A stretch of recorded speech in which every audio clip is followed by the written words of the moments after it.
Hello and welcome everyone. My name is Caitlin Hennessy. I'm the Program Coordinator for WSU Global Connections. Tonight we have joining us Sara Wynne from the WSU Health and Wellness Services, and she will present on You First, Self-Care for a Balanced Life. And as many of you are already doing, you may use the chat box throughout the evening, and you can ask questions at any point. Most of the questions will be addressed towards the end, and comment on the things discussed. Also, if you have any technical issues throughout the evening, please do let us know, and either I or Olivia, who is also an event moderator, will do our best to help you. All right, thank you for coming, and I'm going to turn it over to Sara. Hi, everyone. I hope you can see me. Thanks for that introduction. So my name is Sara Wynne. I'm a health educator with Health and Wellness Services, and today we're going to be talking about self-care. So to start today's presentation, I'm going to talk about some statistics from WSU about the current state of the student population and the sorts of issues that we have regarding health and wellness at the university. So we have all of these statistics from something called the National College Health Assessment Survey that we send out every 2 years to all campuses and all students at WSU. And we have a response rate of around 15%, and that's where we get this information from. So it's all self-reported data. So what we found, as you can see on the screen here, is that a huge majority of our students, 83% of the student population, feel overwhelmed with everything that they have to get done while they're at university. This includes life outside of university, jobs, schoolwork, and everything else.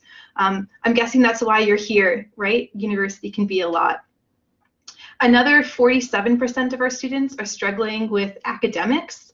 And as a result of this, if I'm feeling overwhelmed, I have a lot of coursework to do, we tend to cut out the sleep. And I can see that Holly was responding to that, feeling sleepy. So 90% of students said that they attend class sleepy at least 1 day a week. So that's a lot of students who aren't getting enough sleep or enough quality sleep. And that can be reflected in their grades and also in their mental health. So as a result of these stressors, we see that 50% of students are feeling large or tremendous amounts of stress.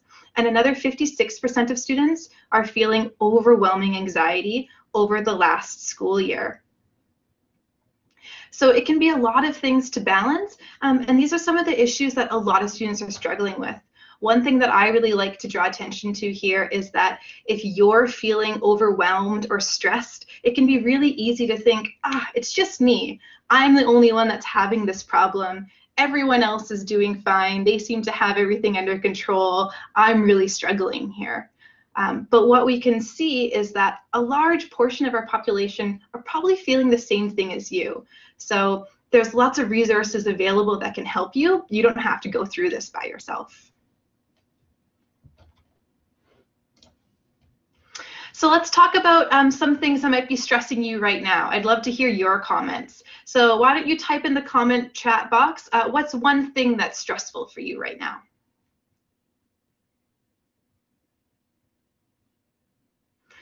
So I can see working 40 hours a week, that's a lot.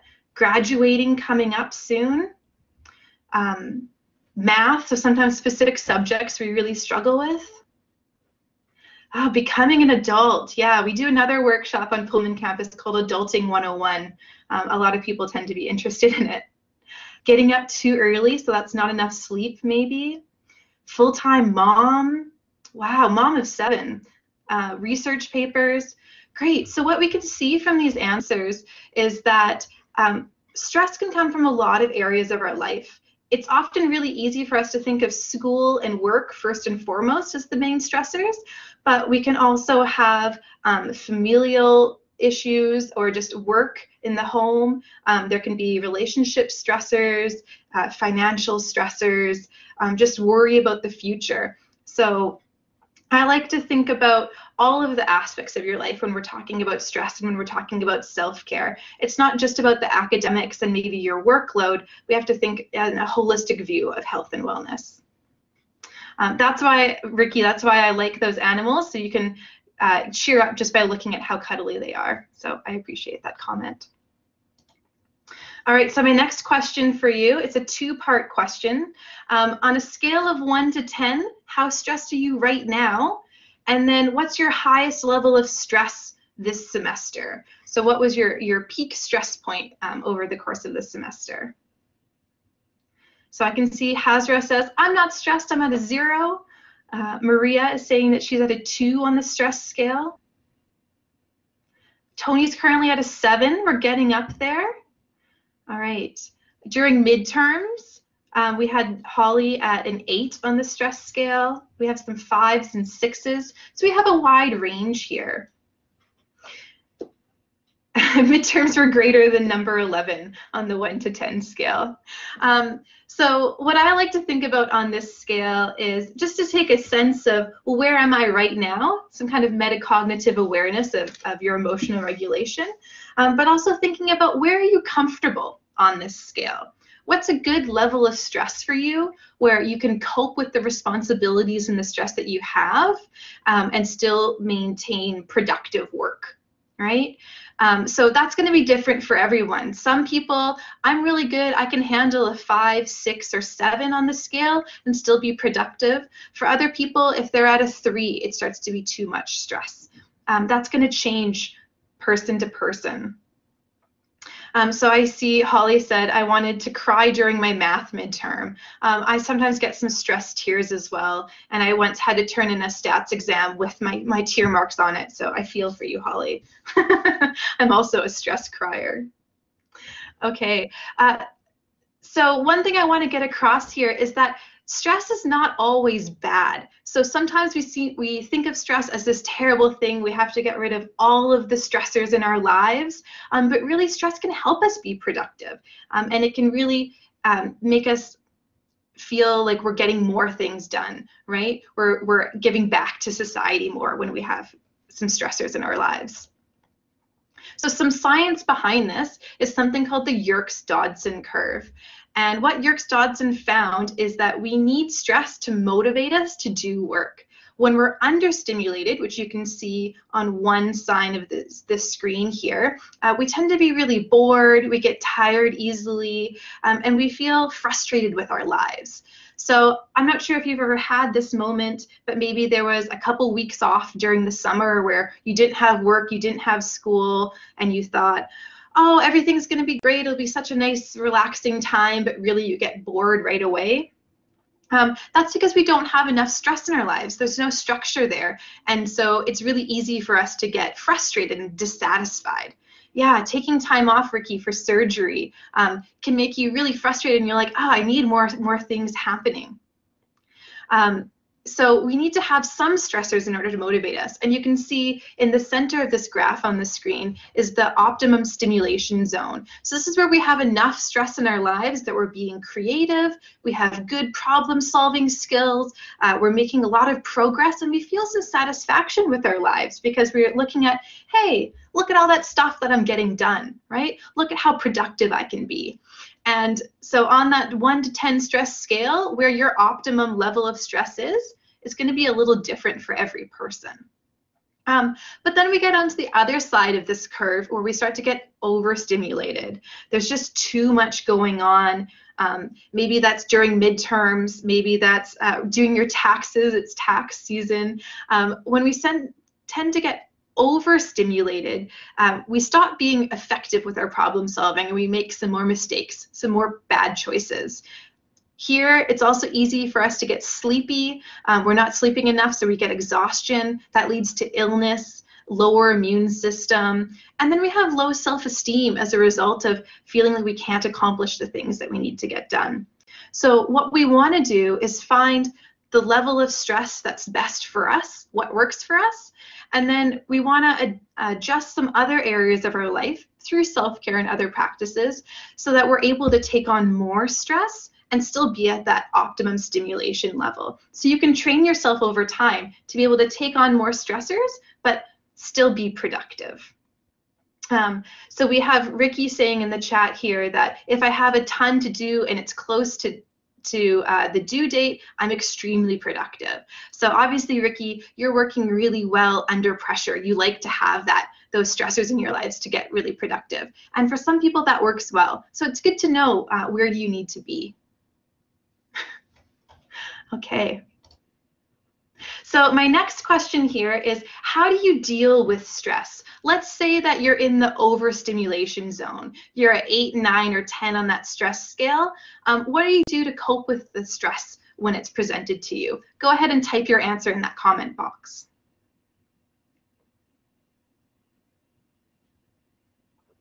So Hazra says, I go walking. Tony replied, my dogs are my zen.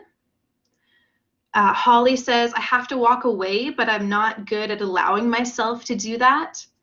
Ricky responded, tea and bubble baths. Kara likes alone and quiet time. Olivia likes hot yoga, sweating out the stress. We have reading, running, diffusion, playing with family. Great, so we have a wide range of ways that we're coping with our stress there. And that's wonderful. We're going to go through a bunch of new tips today, but I like to go back to what works for you. So one thing I want to bring up when we're talking about dealing with stress, I have Holly say, how does throwing the computer count? I thought it was funny when I was looking for stress pictures, how many pictures on stock photo showed women biting computers.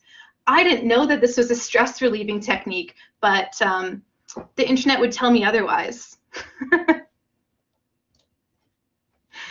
So one thing I want to talk about when we're talking about stress coping mechanisms, or those strategies that we use to relieve stress, is considering, is this a helpful action or is it an unhelpful action? So sometimes we do things because they make us feel better in the moment. So these might be things like, having a glass of wine to unwind. Maybe I'm stressed, I'm sad, so I'm going to eat some ice cream. Or maybe I'm going to watch Netflix for several hours and not write that assignment that's due. Well, these things are making me feel better in the moment, but they might not be helpful to my overall goals.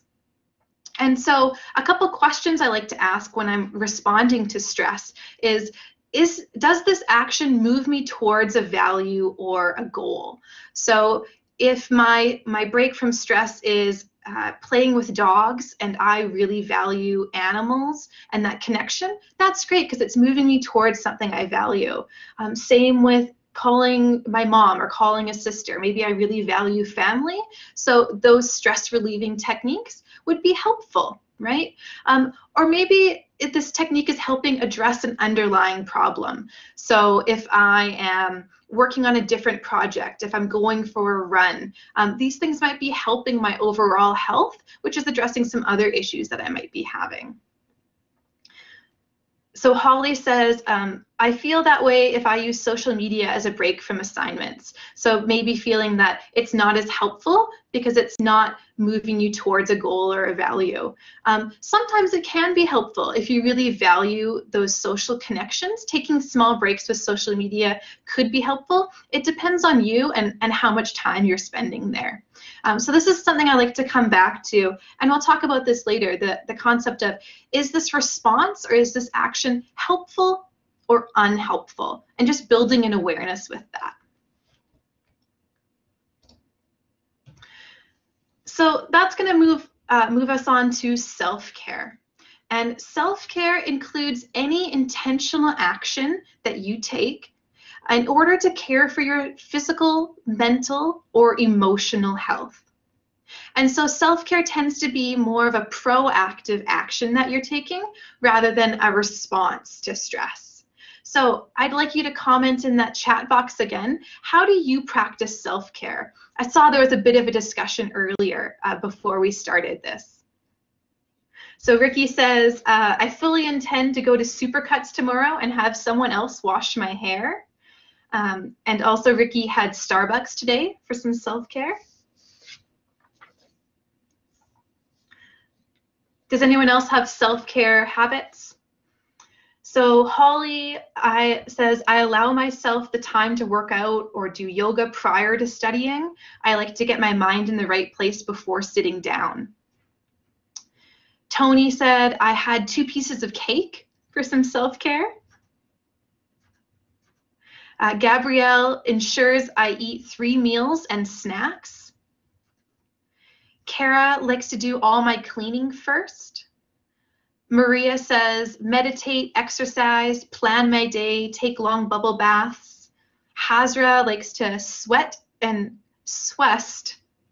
It'd be a typo. I'm guessing sweat and sweat. All right, house cleaning is good, we're saying. Yeah, so great examples of self-care.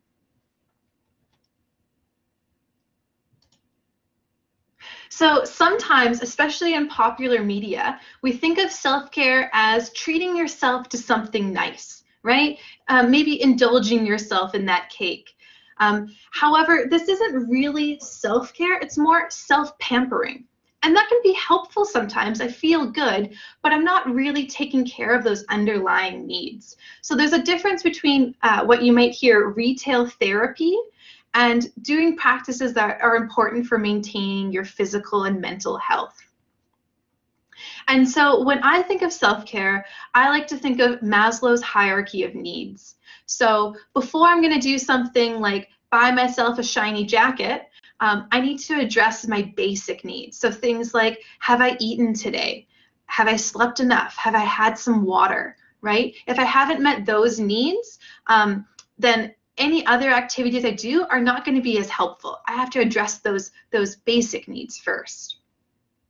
Then I can move on to my psychological needs. So I'm getting enough sleep, I'm seeing the doctor, and I'm eating. Well, now I need to make sure that I have strong social connections with my friends, I'm feeling accomplished, I'm connecting with things that I value.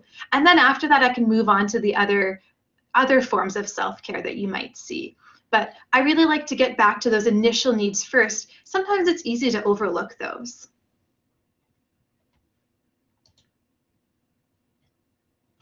So here I have self-care broken down into 4 main categories for how you can take care of yourself.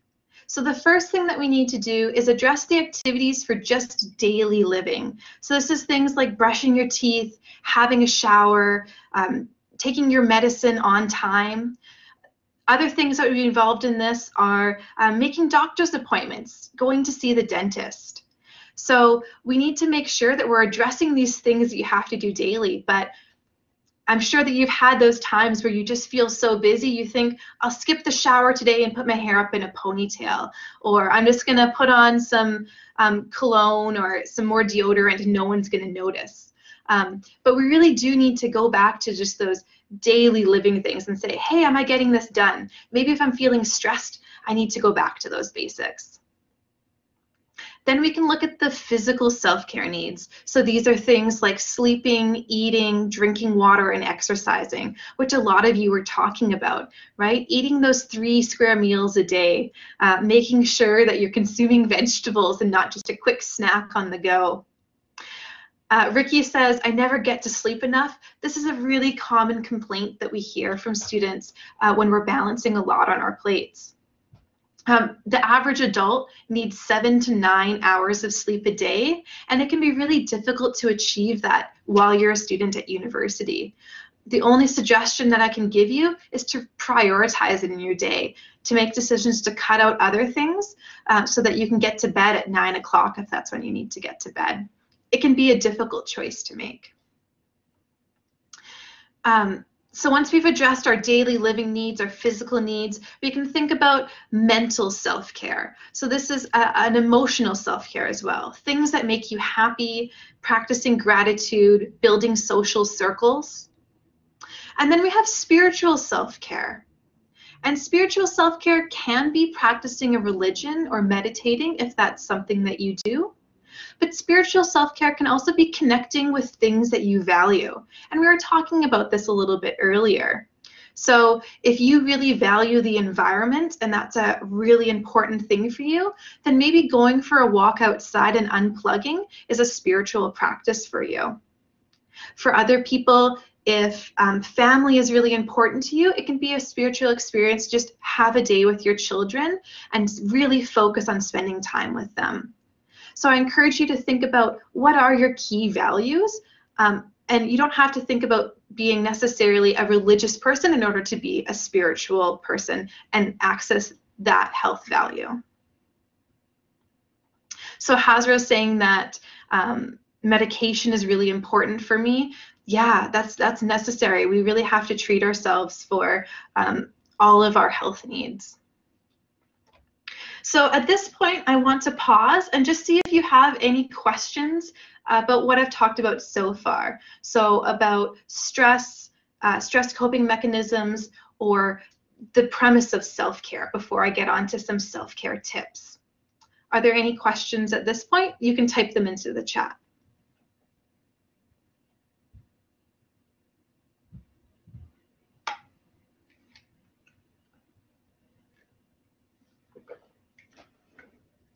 So Ricky says, it sounds like self-care might be having a routine that you stay to at times. Holly asks, how would you address the guilt of taking time for this? I feel horrible guilt. So that's a great question, Holly. And this is something that we see especially from women, but from all people, the guilt for taking time for yourself. What I really want to encourage you to do is say that if you are not taking time to make sure that you are physically, emotionally, and mentally well, then you won't be working at a prime level, right? Things will start falling off in other areas of your life. And so if you want to be your most productive, happy, and engaging self, then you need to take care of yourself. When we start to neglect our self-care, other things starts to fall off and we're not engaging with other people as well. So if you're valuing your performance at your work, your performance in your classes, or your time with your family, you need to think about investing some time into yourself in order to give the best back to them.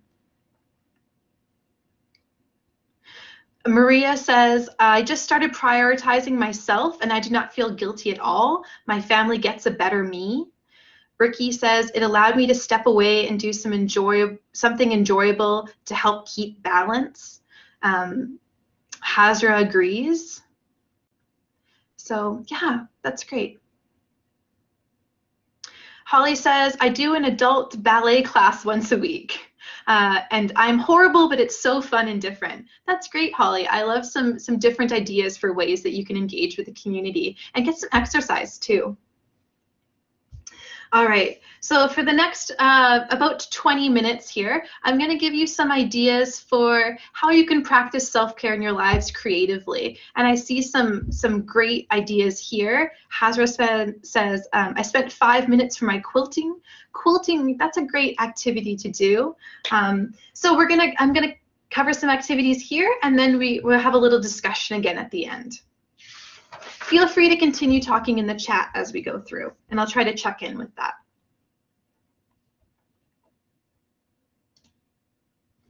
So the first self-care practice I want to talk about is deep breathing. And this can be really helpful, especially when you're high up on that stress scale. Maybe you're feeling some anxiety or some panic, and you need to calm yourself down in the moment. A great way to do that and practice some mindfulness is by bringing attention to your breath. And I really love this technique. It's called the Take 5 breathing technique. It's often used with children, but it's helpful for anyone who's experiencing some emotional distress. So what you're going to do with this technique, as you can see on the screen, is you take the index finger of one hand, the pointer finger of one hand, and you start at the base of your palm. You're going to take a deep breath in while moving your finger up your hand to the tip of a finger. And then I'm going to breathe out and move my finger back down to my palm.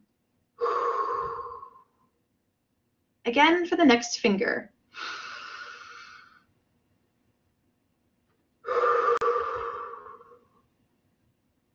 You can follow along at your own pace.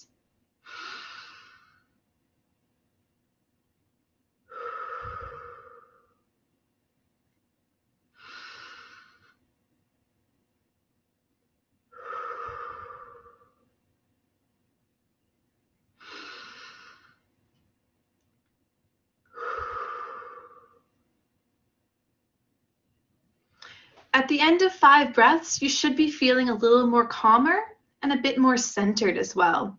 If you need to, you can practice it again. Take another 5. Sometimes when we encourage people to do deep breathing, it's easy to get distracted and start thinking about other things. The addition of the finger on your hands, that extra sensory there, can help center you and focus on that breath.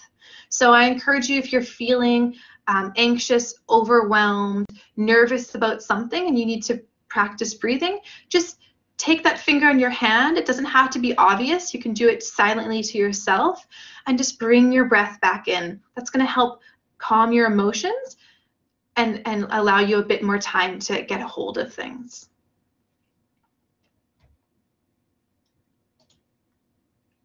My next tip here, which I saw some people talking about in the chat, is cleaning. So cleaning has been proven in multiple studies to help you relax. It gives you more dopamine, which is a happiness hormone, and it relieves stress. So studies have also shown that having a messy area around you can lead to extra stress, and it leads to distraction. So if your desk area at home is really cluttered, it's going to be easier for you to get distracted from what you're doing. You're going to have a harder time concentrating. If you can keep a clean area around you, or at least a tidy area around you, you're going to feel calmer. Cleaning also helps because it gives you a little bit of exercise and it motivates you to keep moving. You can see the progress when you've found something messy and you clean it. You see that change and you can feel productive right away. So when I feel overwhelmed, like 83% of our population does, when I feel overwhelmed with the number of things that I have to do, I like to start my list with a small cleaning task. Maybe I take out the garbage, or I wash a few dishes, or I make my bed. Then I see that immediate reaction to what I've done. I can see that I've made a difference and I feel productive, and that gets me started for the rest of my list.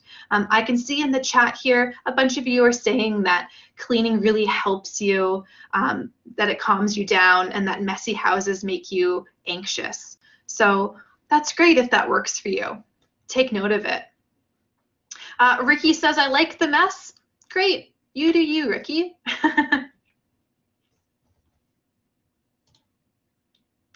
My next tip here is smiling. So smiling and laughing, turns out, makes you a happier person. I bet you already knew that, but there's some science behind it. So smiling releases a lot of dopamine and serotonin. These are happiness hormones into your brain, and it is contagious.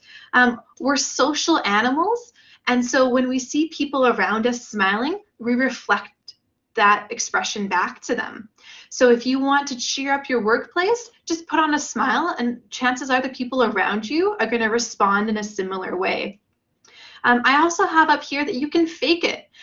So studies have shown that if you hold a pencil in your mouth, just like you see in the slide here, it tricks your brain into thinking that you're smiling, and your brain is still releasing dopamine. So you're getting that happiness hormone, even if it's not a real smile. Also, studies have shown that if you fake laugh for long enough, it turns into a real laugh.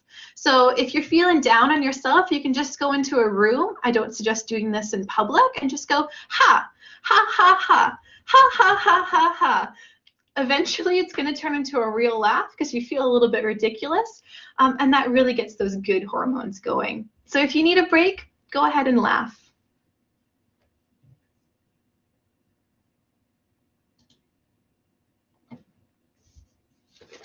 My next self-care tip here is setting aside time every day to be grateful.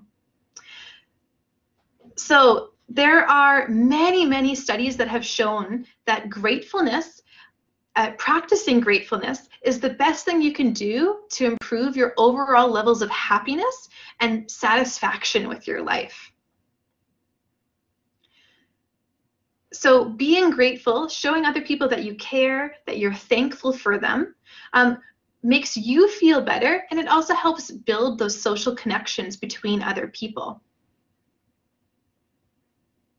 So one study at UC Davis showed that when people wrote a thank you note to someone and sent them that thank you letter, they had improved mood, improved motivation, and better physical health up to 6 weeks later. So just that one act of being grateful improved their physical and mental health for weeks afterwards. So I have some practices here that you can do to be a little more grateful with your life. One thing that I like to do, especially when I'm walking to work or if I'm commuting somewhere, is I'll go through the gratitude ABCs. So this is just where you go through the alphabet, and for each letter that you hit, you think of something that you're grateful for that makes your life a little bit better. So I might say A, for me, it's apples in Washington State. They're delicious. We're really lucky to have them here.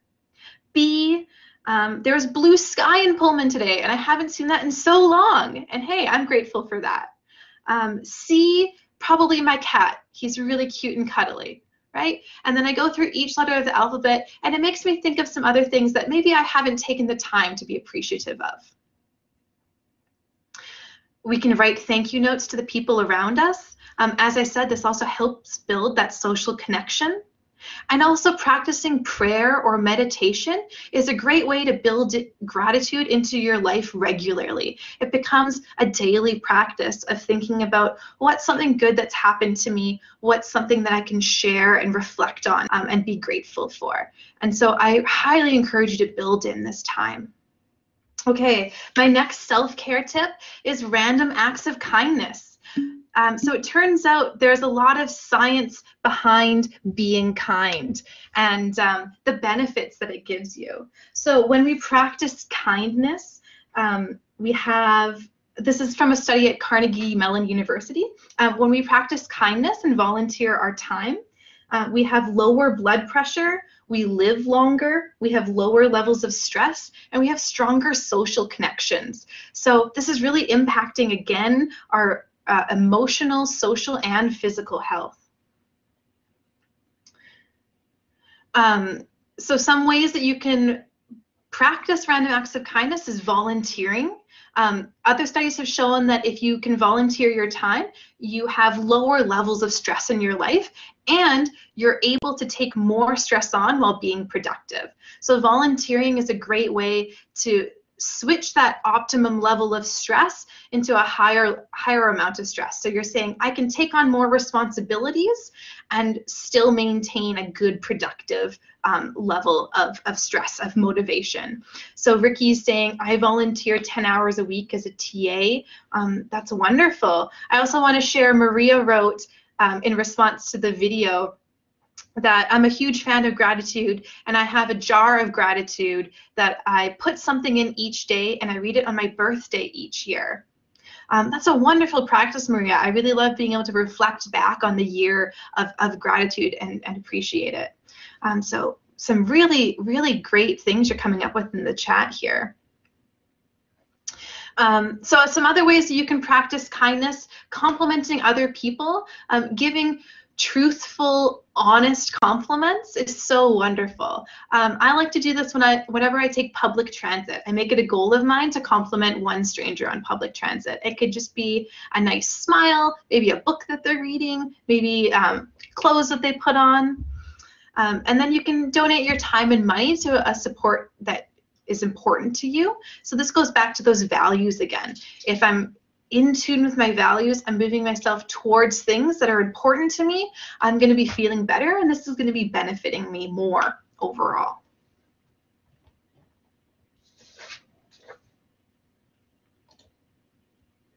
My next self-care tip is spending time with loved ones. I saw a lot of you comment on this in the chat, how important it is to spend time with family and with friends.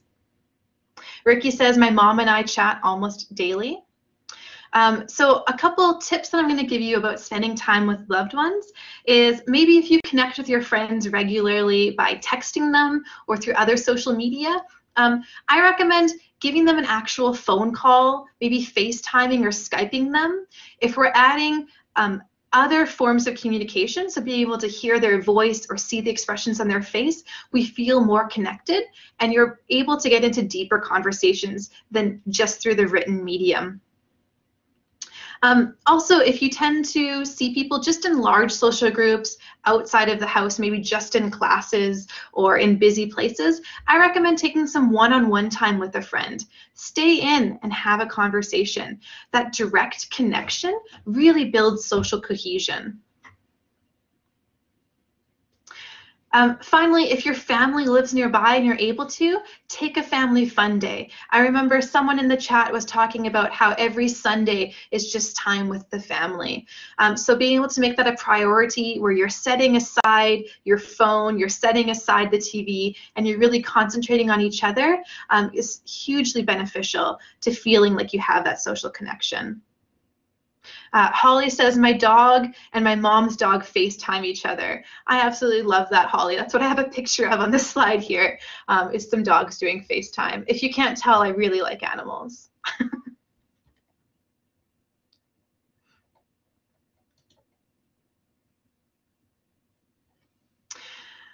All right, another tip I have here is when we are communicating with other people is to show compassion and empathy to the people around us. So there's a difference between empathy and sympathy. Sympathy is feeling bad for someone, pitying someone, saying, "Ah, that's too bad."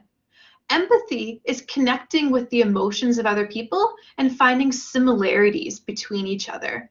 So even if I haven't gone through exactly what you're going through, I can empathize with your emotions, with your reactions to it.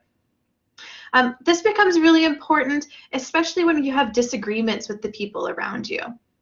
So it's easy to say, I don't understand where you're coming from, and just dismiss people's reactions.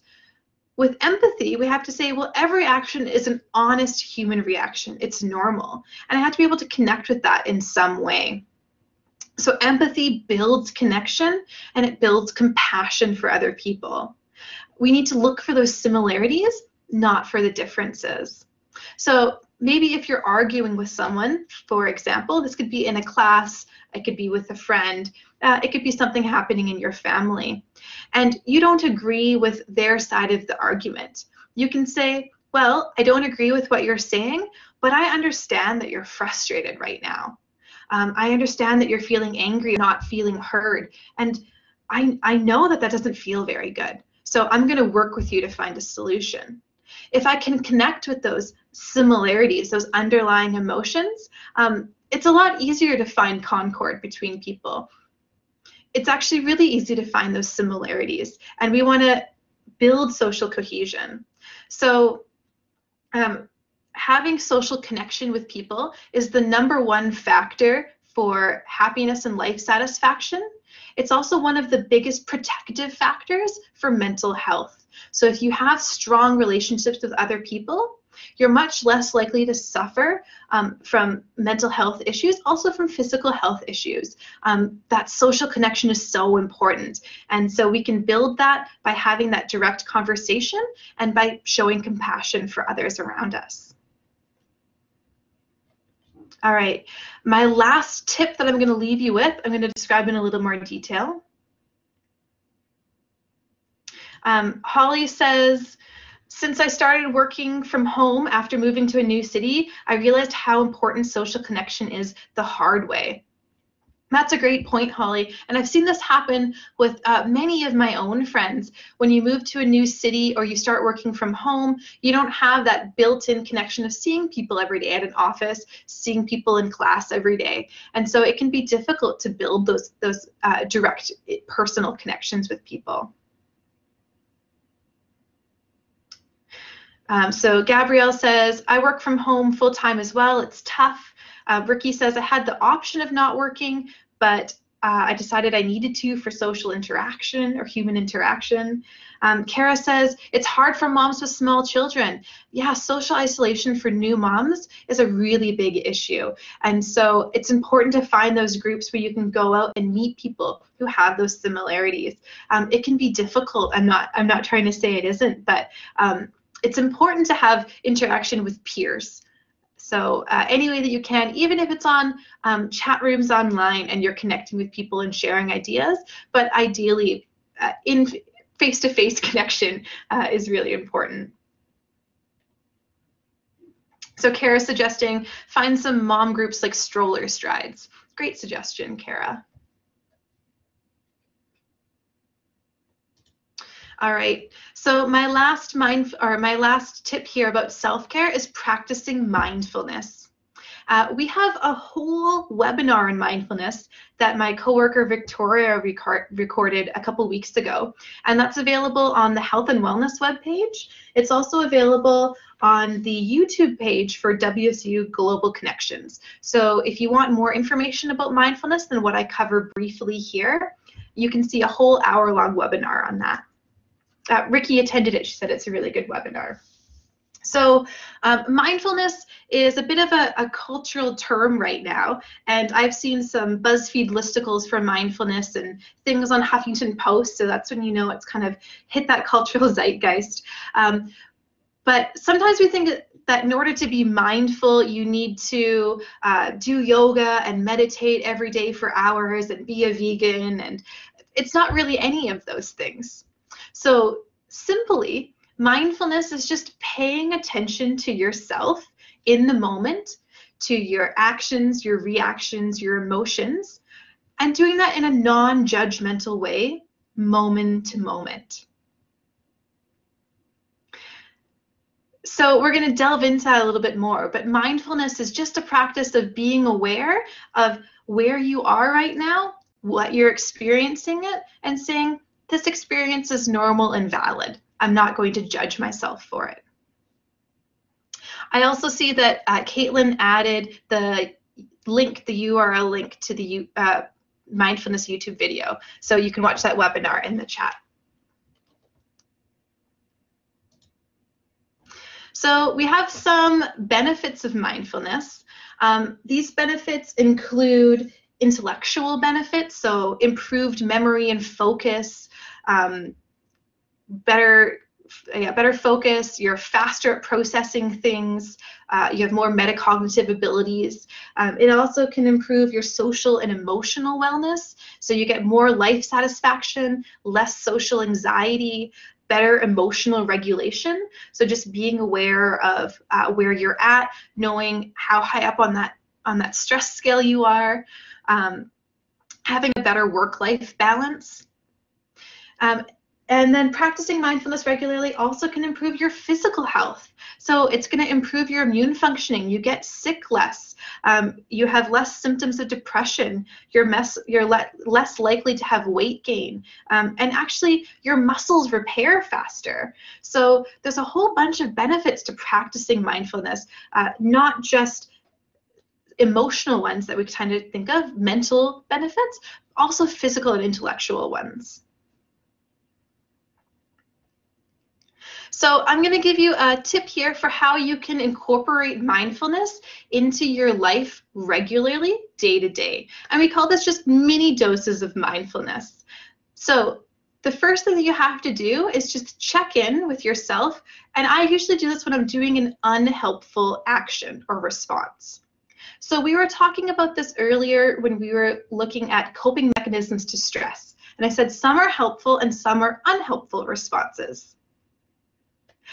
Ricky says, according to the internet, women like to bite things. That's right, Ricky. That's why I have this picture in here. I was Googling road rage and I found another woman biting things. Hey, try out this stress coping mechanism. See if it works for you. I'm not sure how helpful it is. And Hazra says, I do not bite. So to practice mindfulness, if you can catch yourself doing one of these unhelpful responses, like biting the steering wheel while you're experiencing road rage, the first thing you have to do is just acknowledge, hey, this is unhelpful.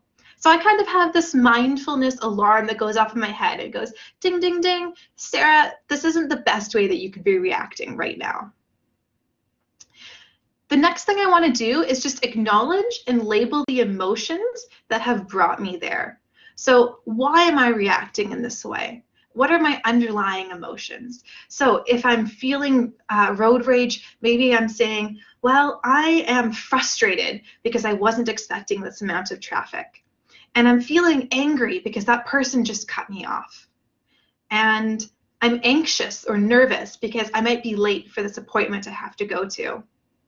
So if I can label each of these emotions, that allows myself to really feel them. So that's step 2. Allow yourself to experience those emotions without judgment.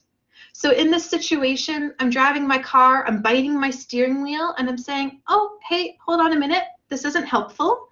Okay, I'm feeling angry. I'm feeling frustrated. Whew, that's normal. It's okay. So I'm allowing myself to feel that anger and frustration without chastising myself for being a bad person, right? I'm not saying, hey, Sarah, stop acting this way. You're overreacting. I can't believe you. That's judgmental. Instead, I'm saying, okay, you're feeling frustrated. That's normal. Then what I want to do is move on with that knowledge. So maybe if I've been practicing mindfulness a lot, I have enough emotional regulation that I just take a few deep breaths. I do that hand breathing thing, and then I can say, okay, good, I got the anger out. I'm no longer angry. Maybe it's not that easy for me and I can't just let go of my emotions. But if I'm aware of them, that's going to help inform the rest of my day.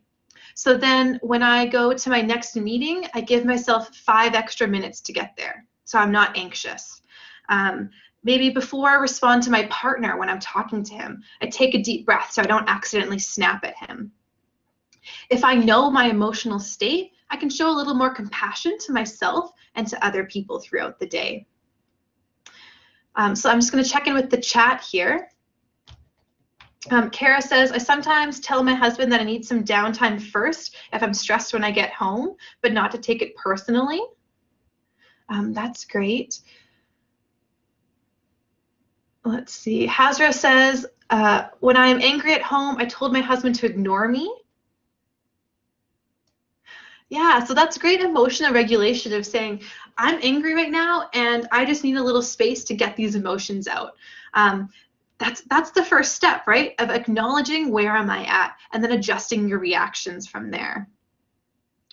So I'm going to give you another example of how I practice these mini doses of mindfulness, because this is something I've been working on personally in my life since learning these things through work. So I'm from a big city, and sometimes the small town life can be a little irksome to me. The other day I was at a coffee shop and there was one person ahead of me in line at the coffee shop, and I thought, great, I'm just going to get a drip coffee and this should take 2 minutes and I'll be on my way and I'll be at work in 5 minutes flat. So easy. And instead, the person in front of me had a conversation with the barista, and they were talking about a home renovation for the person in front of me and what they were doing to their home. And I'm sitting in line, tapping my foot, arms crossed, getting really frustrated because this person was having a conversation with another person. And I thought, oh, Sarah, ding, ding, ding, maybe your reaction is not warranted right now. And so I was able to tap into those underlying emotions and say, why are you frustrated, right? Well, because it's taking 2 minutes longer than you thought it was going to take. Is this a big deal? Not really. And so I was able to acknowledge my frustration and then release it. So by the time I got up to get my coffee from the barista, I could just have a pleasant conversation and not be, snarky to that person. And so just by having some awareness of my emotional state, I was able to make a better action, right? So when you practice mindfulness, you're able to separate your emotions from your actions. So rather than just having a reaction to your emotion and having that be entirely dependent on your emotions, you can say, okay, this is what I'm feeling. These feelings are valid, but I'm choosing to take a different action. I'm choosing to acknowledge these emotions and then make a different choice for how I'll act in this moment. And that's a great way to build those mindfulness skills and your emotional regulation skills.